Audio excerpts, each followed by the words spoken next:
can I just take this moment to thank each and every one of you amazing supporters. This channel has grown into an amazing community of story lovers. I could not have done it without you guys. If you haven't yet subscribed, then please be part of this journey and help us reach new heights.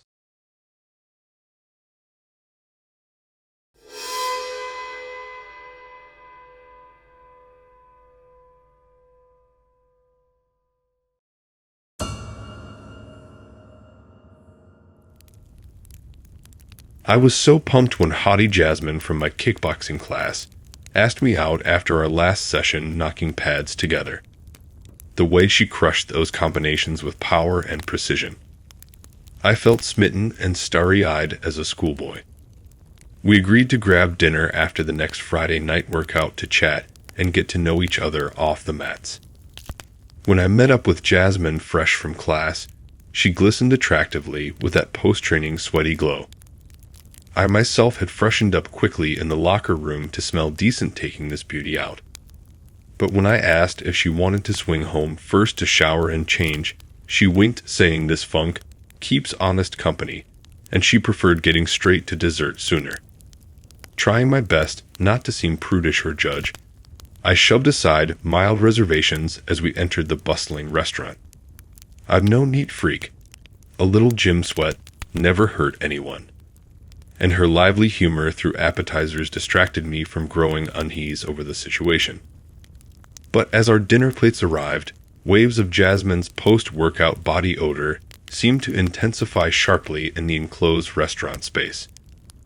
As waiters leaned over to place heaping pasta dishes and small salads before us, I noticed them rearing back ever so slightly, noses wrinkling as they caught whiffs of the overpowering funk surrounding our table. Glancing subtly around at nearby patrons, I saw others clearly notice the escalating smells too. They eyed our table furtively while bringing napkins up to bury their noses when particularly strong wafts of Jasmine's ripeness overpowered the garlic, sauces, and savory kitchen aromas. A few people waved hands in front of faces or leaned away ostentatiously when she gestured, broadly cracking jokes, pits fully exposed. But Jasmine herself appeared bizarrely oblivious, chewing heartily without a care. I finally turned my head slightly, unable to stand inhaling straight on, as her mushrooming post-workout stench hit truly eye-watering levels. The body produces some emissions naturally, of course, but this was beyond reasonable post-gym aroma. From the corner of my averted gaze, I happened to glimpse the sweat stains absolutely saturating the entire underarm regions of Jasmine's sleeveless athletic top. Massive dark circles of wetness showed both pits to be dripping with accumulated fluids that apparently didn't bother her enough to towel off briefly before dinner or throw on fresh clothes. How was she not even attempting to manage this degree of post-exertion funk and moisture? I liked her free-spiritedness, but this disregard was nearing deal-breaker zone. I resolved to gently, privately mention it later to spare further public embarrassment for us both. She probably had no idea how she truly reeked after her heavy kickboxing sessions. I could kindly recommend freshening just a little between the gym and dinner dates moving forward. But the ultimate stomach-turning deal-breaker hit a moment later when Jasmine causally reached across our bread basket to snag an extra roll, her unwashed forearm and wrist fully displayed. There along her inner arm, a massive crimson smear of clearly dried, yet still glistening blood stained her skin from knuckles to elbow crook. She must have really gashed it at some point during class, but the congealing gore had obviously gone unseen and uncleaned before she threw clothes on for our date. As she eagerly chomped into the defenseless breadstick clutched in that gruesome claw, I saw a tiny red flake of her own dried plasma detach and flutter gently down onto the once pristine white linen tablecloth. The juxtaposition made bile surge up my throat as I connected this oblivious creature happily feeding herself while caked in the violently shed evidence of her own mortality. Memories of past locker room jokes about her aversion to showers collided sickeningly with the blood and sweat-encrusted train wreck I now sat trapped across from at a table for two. I gagged audibly, drawing Jasmine's questioning stare. Mumbling some excuse about forgetting an urgent errand, I tossed cash blindly to cover dinner and raced for fresh air outside, not stopping my panicked strides for blocks. Blood roared in my ears. Surely she didn't calmly go out socializing like that by choice. Was she somehow the oblivious walking around resembling an extra from a zombie film? My mind reeled, imagining later intimacy with someone lacking such basic self-care and situational awareness. Anxious days passed debating how to process this traumatizing encounter. Part of me blamed embarrassment for overreacting to what Jasmine likely saw as no big deal. Maybe I should apologize for my dramatic exit and give her another chance. Until fellow gym members reported recent gossip told an even more unsettling tale regarding my hygienically challenged date. In the locker room one night, some girls asked Jasmine about her lack of showering and eyebrow-raising state of perpetual grimminess. Her casual response made them collectively shudder. She admitted preferring steeping in her own juices and the world's grime, rather than sanitizing the real essence off her body. Because truly living means absorbing delicious flavors wherever they leave me.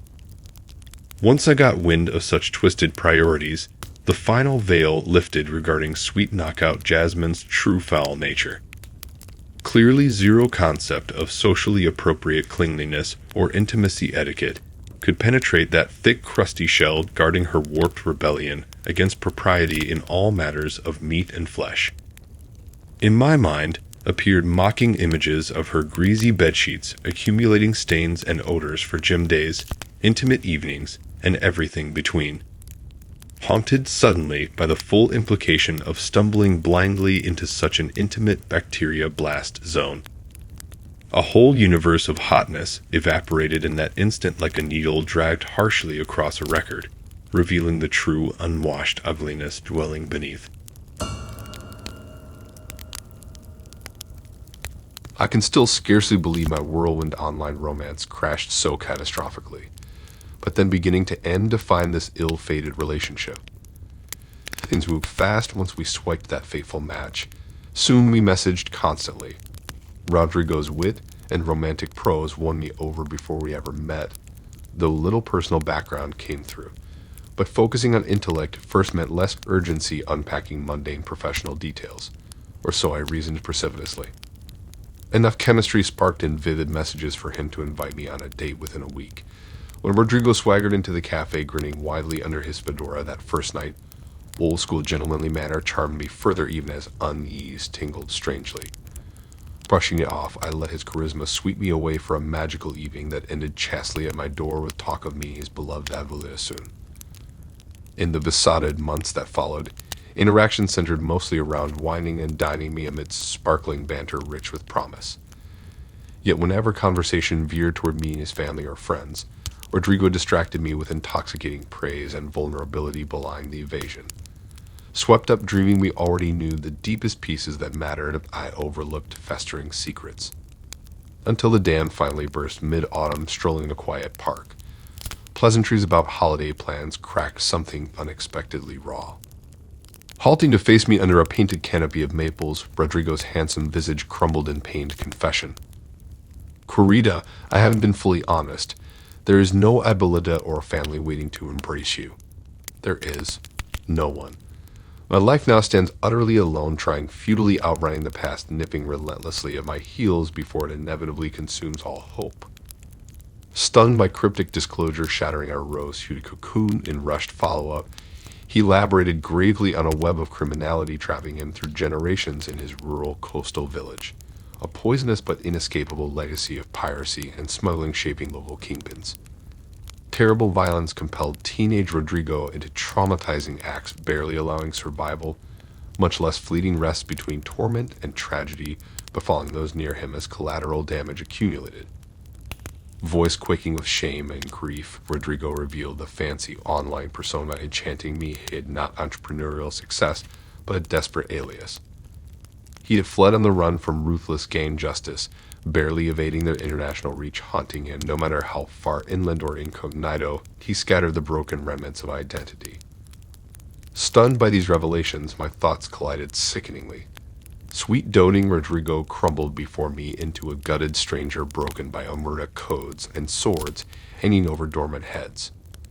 Now the hints of wariness tainting our union made awful sense. Evasive answers and casualness meaning even innocuous questions echoed underworld instinct never fullished. That admirer penning ethereal sonnets by moonlight transformed into fugitive phantom barely outrunning disastrous fetid breath down his collar. As reality set in that dreamy revelations were nightmares barely concealed, survival alarms clamored all Rodrigo's pleas for miraculous comprehension. No lover's rosy cocoon could hold intact under weight of miry secrets that hunted us both now, my refuge permanently polluted by unknown vendettas and familiar names shrieking vengeance at Rodrigo's back. Retreating numbly towards my idling car on autopilot, his distraught face blurred through stinging tears, salpit cruelly at my heart's fresh wounds, recognizing partings framed by trees mourning summer's flameout. These ravishing months nourished only by half-truths read differently in full, ugly light, exposing what fueled the engine of this man's defeated existence. No matter how desperately we grasped to prolong our shared fiction, those bloodied claws hooking our tender flesh sprang from the same monstrous past that would never release bodies or souls intact. In my rearview mirror, Rodrigo's silhouette twisted smaller and smaller until disappearing fully into fall's enveloping mist. No matter the miles I put between us for safety's sake, his presence must remain foreclosed in heart's Huntington house dormant but undying. I still mourn sweet bygone days, naught but ghosts echoing painfully through endless nights, reminding what poetry and possibility truly perish to time because beauty cannot balance life's brutal bargains. Now Rodrigo's incarnations corrode inevitably into all else good men, ruined by loving gently where they should not linger. And I despair knowing no embodied future love floating by could equal that brief miraculous dream to eclipse reality's harsh teachers. So I lock the cabin tight when cautionary winds howl old vows I cannot claim yet never fully abandon. No guide now leads me back from this labyrinth of innocence, lost except for getting slow as sand smoothing each sharp, cutting memory, that sunlit illusion sparing us from darker fates closing in until they overtook us at last.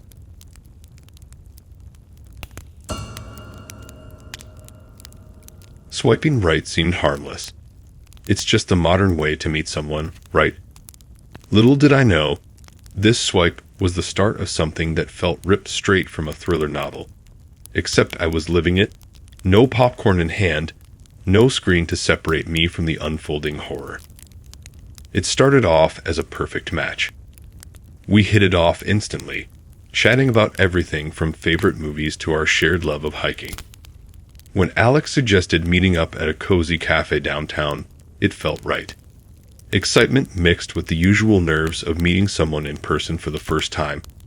I walked into the cafe, spotting Alex immediately from the profile pictures.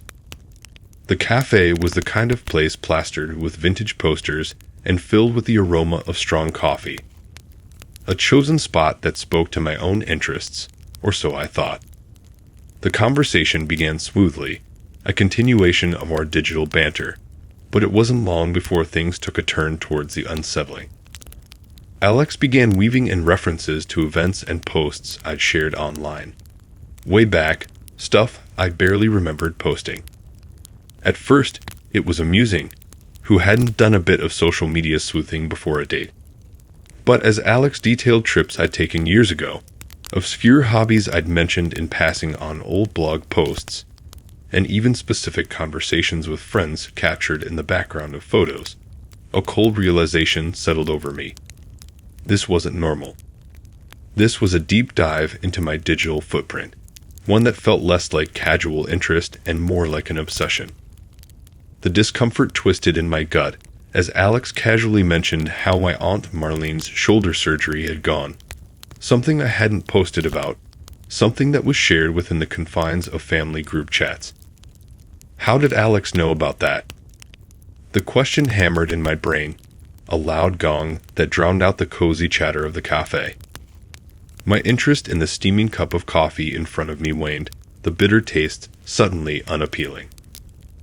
I tried steering the conversation away, hoping to chalk it up to overzealous interest, But Alex's knowledge seemed boundless, pulling details from every corner of my life, like a magician revealing an endless string of linked rings.